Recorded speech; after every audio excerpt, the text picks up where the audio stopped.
Halo teman-teman, perkenalkan nama saya Nagol Suardani dengan nomor absen angkatan 50 dan dari kelompok 5. Jadi hari ini saya akan mempresentasikan esai yang saya buat yang berjudul Optimalisasi Peran Telemedicine dalam Deteksi Dini dan Diagnosis Diare pada Wisatawan Selama Perjalanan sebagai upaya meningkatkan akses layanan kesehatan. Selamat menonton!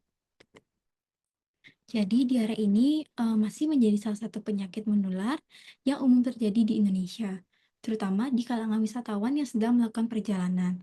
Jadi mobilitas tinggi ini menyebabkan wisatawan berpindah dari satu daerah ke daerah lainnya dengan kondisi sanitasi dan fasilitas kesehatan yang tentunya berbeda-beda di setiap daerahnya. Jadi hal ini dapat meningkatkan risiko terjadinya diare akibat makanan atau minuman yang terkontaminasi, serta lingkungan yang kurang higienis. Jadi tentunya tantangan utamanya itu adalah, keterbatasan akses layanan kesehatan selama perjalanan sehingga dibutuhkan solusi yang cepat dan efisien. Salah satu solusi yang bisa kita gunakan itu adalah telemedicine. Nah, apa itu telemedicine? Telemedicine ini, merupakan salah satu solusi pelayanan kesehatan modern yang berbasis teknologi informasi. Jadi melalui telemedicine ini wisatawan dapat berkonsultasi dengan dokter secara daring tanpa harus datang langsung ke fasilitas kesehatan. Jadi hanya dengan, perangkat seperti, ponsel, lalu koneksi internet, wisatawan itu bisa mendapatkan diagnosis lebih awal, lalu resep obat dan panduan penanganan tenaga medis yang profesional kapan saja dan di mana saja.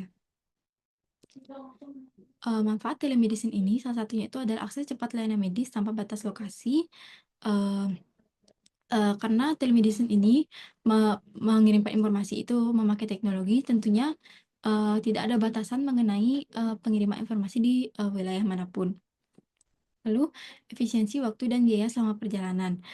Tentunya karena telemedicine ini menggunakan teknologi, tentunya sangat praktis dan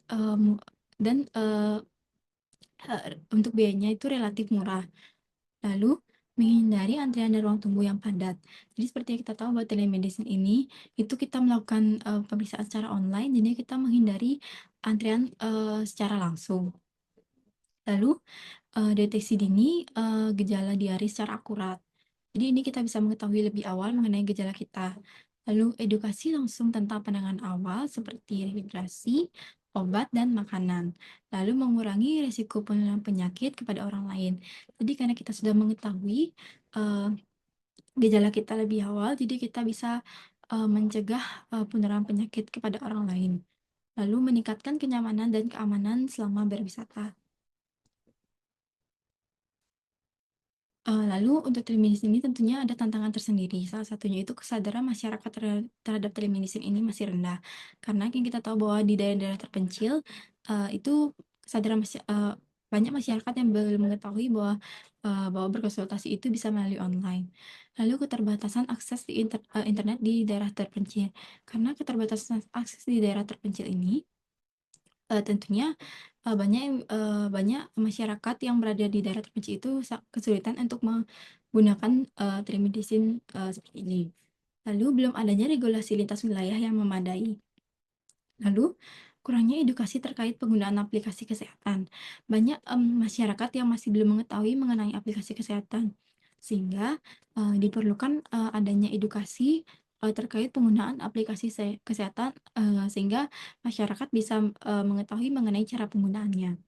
Lalu perbedaan infrastruktur digital antar wilayah. Jadi, sebaiknya pemerintah ini bagi infrastruktur secara merata agar tidak ada beberapa daerah yang mengalami ketertinggalan. Lalu kebutuhan akan dukungan kebijakan yang mendorong adopsi luas.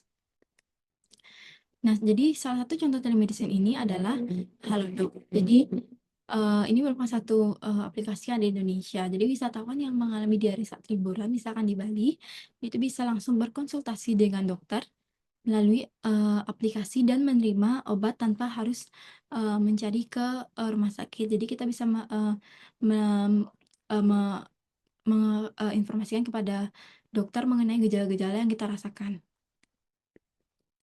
Lalu strategi optimalisasi, jadi agar telemedicine ini dapat digunakan secara maksimal, diperlukan kerjasama antar pemerintah, penyedia penyedia layanan kesehatan, industri pariwisata, dan masyarakat. Jadi beberapa strategi yang bisa dilakukan, itu adalah, integrasi telemedicine dengan asuransi perjalanan, lalu pelatihan penggunaan aplikasi kesehatan kepada wisatawan, serta penyusunan regulasi yang mendukung pelayanan medis lintas daerah atau bahkan lintas negara. Ini merupakan referensi yang saya gunakan. Sekian yang dapat saya jelaskan pada hari ini. Mohon maaf apabila ada kata yang kurang berkenan. Sekian, terima kasih.